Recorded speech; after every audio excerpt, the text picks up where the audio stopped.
आज हम चर्चा समस्थानिक एवं समभारी पर करेंगे। समस्थानिक को इंग्लिश में आइसोटोप्स एवं समभारी को आइसोबार्स कहते हैं। लेकिन इसको जानने के पहले हम परमाणु किसे कहते हैं यह जानने का प्रयास करते हैं। परमाणु किसी भी पदार्थ का वह सूक्ष्मतम कण होता है जो अविभाज्य होता है।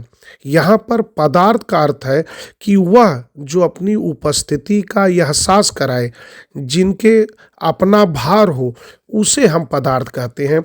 अर्थात पदार्थ के सूक्ष्मतम कण को परमाणु अर्थात एटम कहते हैं।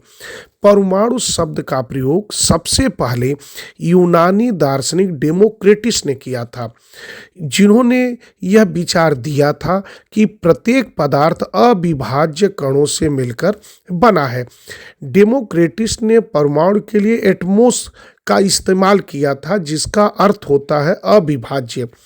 बाद में प्राचीन भारतीय दार्शनिक महर्षि कणाद ने भी लगभग 6वीं शताब्दी ईसा पूर्व में परमाणु की अवधारणा प्रस्तुत की।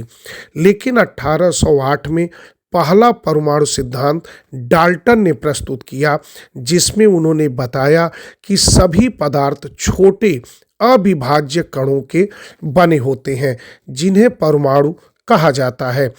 इस प्रकार परमाणु डाल्टन के सिद्धांत की केंद्रीय अवधारणा बन गया। वहीं से परमाणु शब्द प्रचलन में आ गया। किसी भी परमाणु में एक केंद्रीय नाभिक होता है।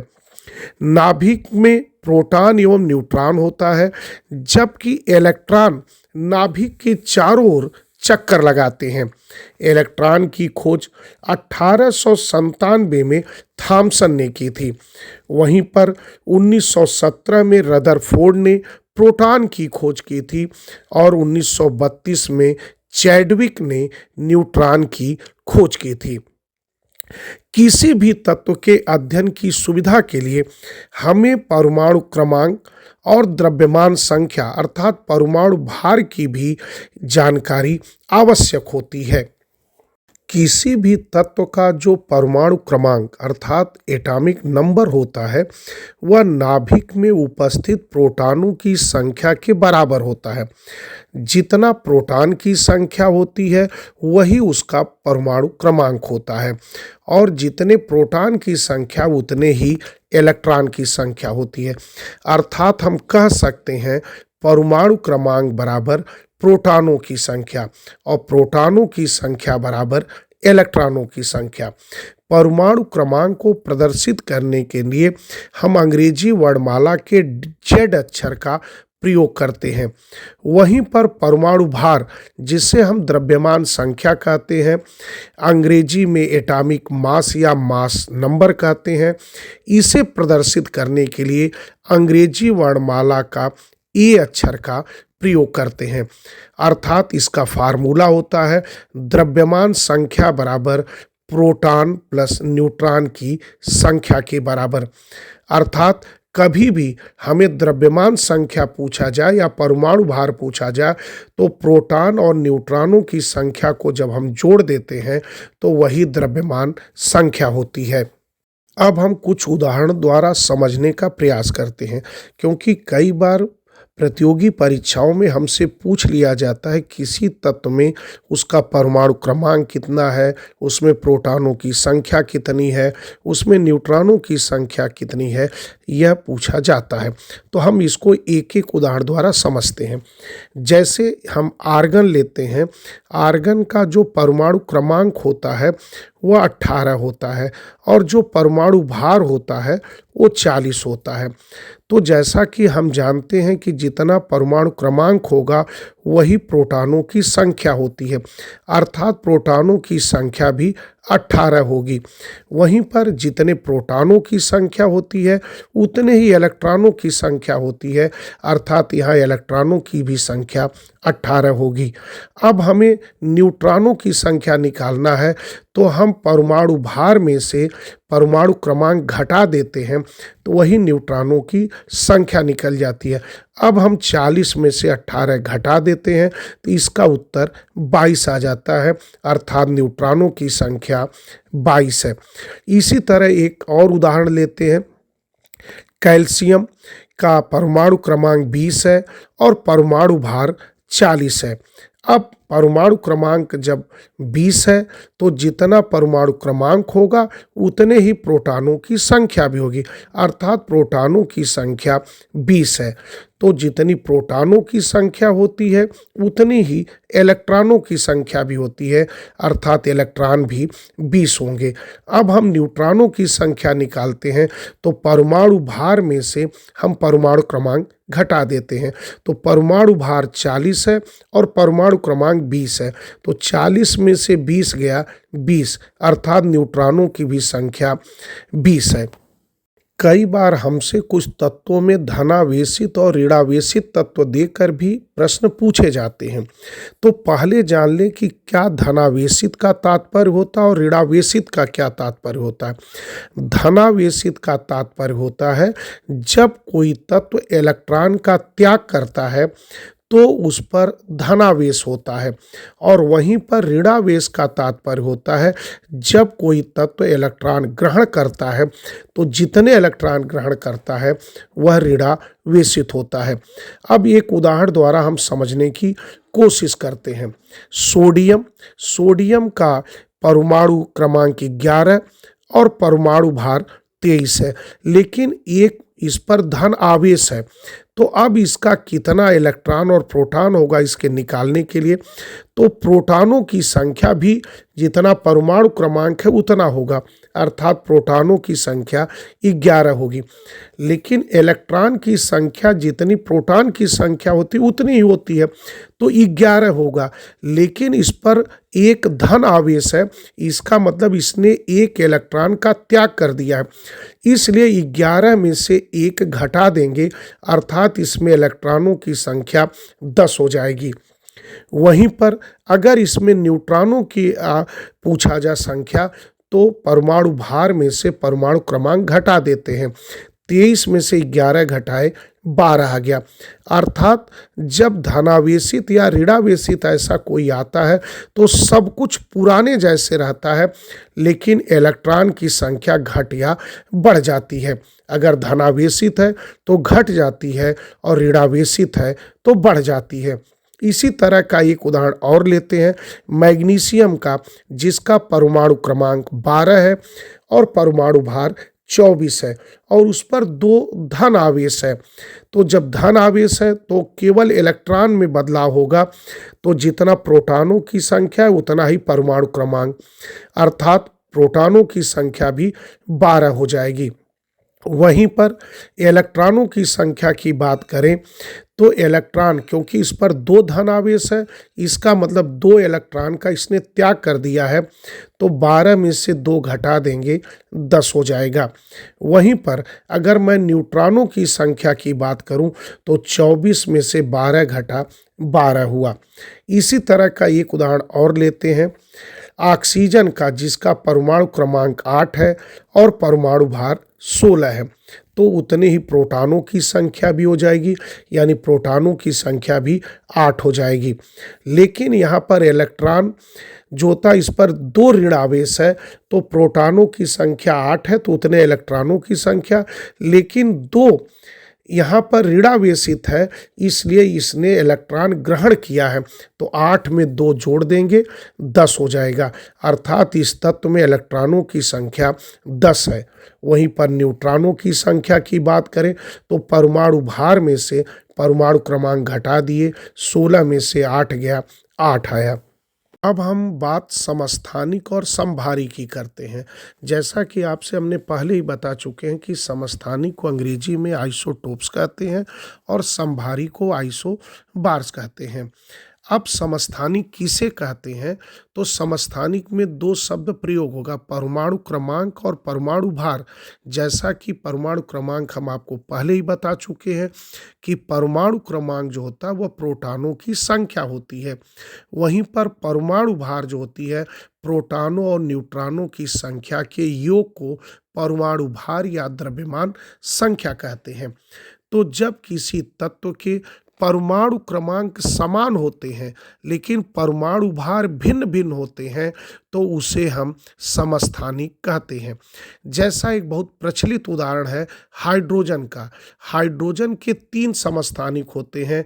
अगर हम बात करें तो पहला का फार्मूला 1H1 होता है, दूसरे का 1H2 होता है और तीसरे का 1H3 होता है। तो यहाँ पर हम देख रहे हैं नीचे जो परमाणु क्रमांक लिखा जाता है सब में एक एक है, अर्थात प्रोटॉनों की संख्या सब में समान है। तो जब प्रोटॉनों की संख्या सब में समान है तो ये परमाणु क्रमांक समान है, तो ये समस्थानिक है। और इनका नाम हाइड्रोजन के जो 3 समस्थानिक होते हैं उनके नाम पहले का प्रोटियम, दूसरे का ड्यूटीरियम और तीसरे का ट्राइटियम होता है। लेकिन इस समस्थानिकों का बहुत सा उपयोग भी होता है जिससे हमें एग्जाम में काफ़ी प्रश्न भी पूछे जाते हैं। एक तो हमने यही प्रश्न बनता है कि हाइड्रोजन के कितने समस्थानिक हैं, तो 3 समस्थानिक है। कौन कौन से हैं, तो प्रोटियम, ड्यूटीरियम और ट्राइटियम है। कई बार ये पूछा गया है कि किस तत्व के सबसे अधिक समस्थानिक होते हैं, तो इसका उत्तर हमारा होता है पोलोनियम। एक तत्व पोलोनियम है जिसके आज तक ज्ञात सबसे अधिक समस्थानिक है। वहीं पर समस्थानिकों के कुछ उपयोग भी होते हैं। जैसे अगर मैं बात करूं सोडियम के समस्थानिक सोडियम 24 का उपयोग हम रक्त का थक्के का पता लगाने के लिए करते हैं।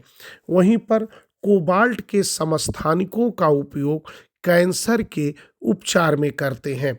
वहीं पर अगर मैं आपके यूरेनियम के समस्थानिक का उपयोग की बात करूं तो ये परमाणु भट्ठी में ईंधन के रूप में काम हो करता है।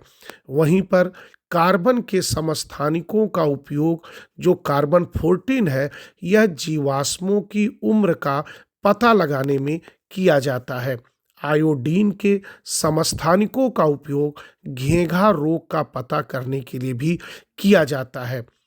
अगर मैं लोहे के समस्थानिक की बात करूं तो यह एनीमिया रोग का पता लगाने के लिए किया जाता है। एनीमिया रोग का मतलब होता है जब हमारे शरीर में ब्लड की कमी हो जाती है तो उसे हम एनीमिया रोग कहते हैं। वहीं पर आर्सेनिक के समस्थानिक का उपयोग हम ट्यूमर का पता लगाने में भी करते हैं। अब हम बात समभारी करते हैं। समभारी को इंग्लिश में आइसोबार्स कहते हैं और इसका जब परमाणु भार समान हो जाता है अर्थात द्रव्यमान संख्या समान हो जाती है लेकिन परमाणु क्रमांक अलग अलग हो जाते हैं तो ऐसे तत्वों को हम समभारी कहते हैं।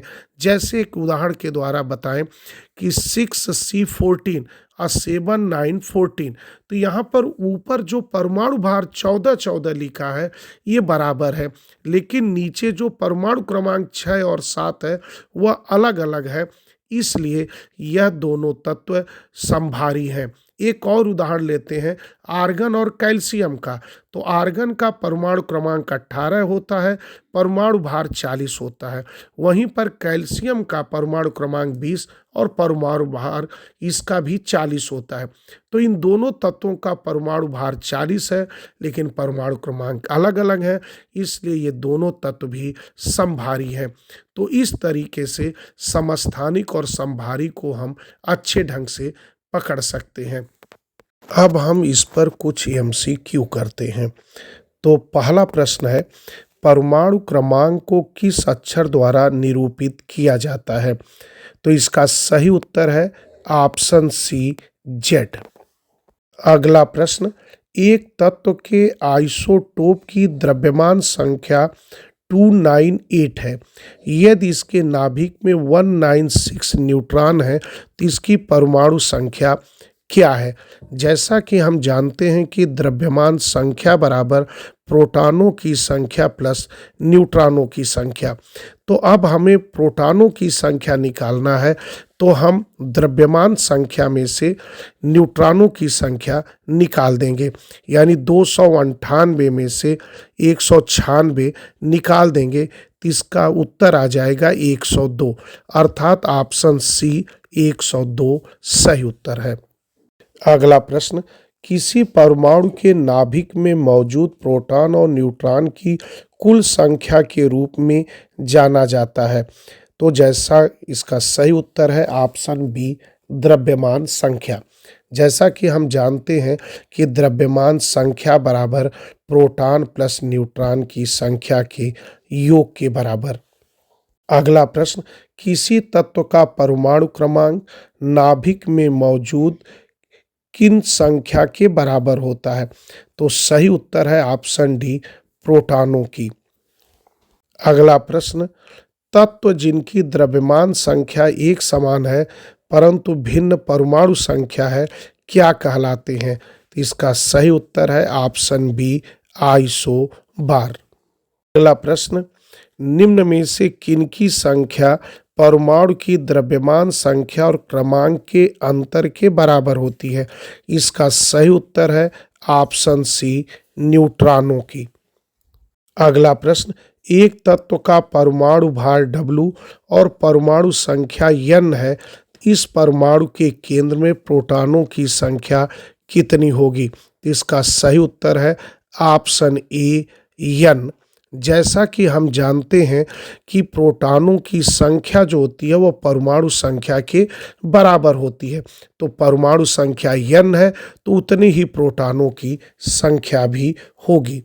अगला प्रश्न, परमाणु में उपस्थित इलेक्ट्रॉनों की संख्या के बराबर होती है? तो इसका सही उत्तर है ऑप्शन बी, परमाणु क्रमांक।